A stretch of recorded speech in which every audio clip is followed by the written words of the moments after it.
इस बार के लोकसभा चुनाव में महाराष्ट्र में जहां बीजेपी और उसकी सहयोगी पार्टियों का प्रदर्शन खराब रहा, वहीं शरद पवार की एनसीपी और उद्धव ठाकरे की शिवसेना ने शानदार परफॉर्मेंस दी। 48 लोकसभा सीटों वाले महाराष्ट्र में महाविकास अघाड़ी ने 30 पर जीत हासिल की, वहीं एनडीए 17 पर ही सिमट गई। एनडीए को धूल चटाने के बाद अब शरद पवार की एनसीपी में जीत का क्रेडिट लेने के लिए लड़ाई शुरू हो गई है।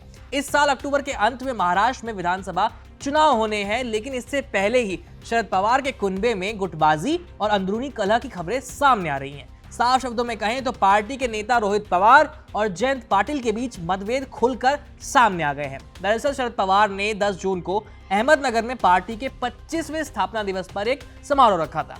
इस समारोह का मुख्य मकसद था आने वाले विधानसभा चुनाव के लिए पार्टी को एकजुट करना। लेकिन इस मौके पर शरद पवार के पोते विधायक रोहित पवार और पार्टी के प्रदेश अध्यक्ष जयंत पाटिल के बीच मंच पर ही तीखी नोकझोंक हो गई, जिसने पार्टी के नेताओं और कार्यकर्ताओं को चिंता में डाल दिया है। ये नोकझोंक कैसे शुरू हुई, अब ये आपको बताते हैं। दरअसल स्थापना दिवस के मौके पर रोहित पवार ने बिना जयंत पाटिल का नाम लिए कहा, आने वाले समय में कोई भी व्यक्ति ये दावा कर सकता है कि वो किंगमेकर है, लेकिन लोकसभा में शानदार जीत किसी एक व्यक्ति या एक या दो नेताओं की वजह से नहीं, बल्कि आम कार्यकर्ताओं की वजह से हासिल हुई है। और शरद पवार की अपनी 83 साल की उम्र में की गई मेहनत के बदौलत ऐसे नतीजे आए हैं।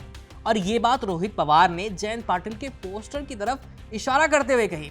रोहित पवार यहीं नहीं रुके, उन्होंने कहा, कुछ नेता ऐसे हैं जो एक समय में 2 नावों पर सवार रहते हैं, इसलिए उन्हें ये याद दिलाना जरूरी है कि एक बार में एक ही पक्ष चुने। खुले मंच से इस तरह की बातें सुनने के बाद जयंत पाटिल कहां चुप रहने वाले थे। रोहित के बाद उन्होंने माइक संभाला और कहा, पार्टी के प्रदेश अध्यक्ष के तौर पर मेरी एक छोटी सी गुजारिश है, इस पद पर मेरा कार्यकाल सिर्फ कुछ ही महीनों का बचा है, इसलिए अगले 4 महीने मेरे जाने के दिन गिनना छोड़ दें। और अगर आपको मुझसे कोई शिकायत है तो ट्विटर वगैरह पर सार्वजनिक तौर पर कुछ मत लिखिए, सीधे शरद पवार के पास जाइए। एनसीपी के स्थापना दिवस पर इस तरह की बातें होने का एक इतिहास रहा है। पिछले साल भी स्थापना दिवस के मौके पर ही अजीत पवार ने जयंत पाटिल के पार्टी प्रदेश अध्यक्ष के पद पर रहने के दौरान कुछ इसी तरह की बयानबाजी की थी। इसके कुछ ही दिनों बाद एनसीपी में दरार आ गई और अजीत पवार अपने समर्थकों के साथ अलग हो गए।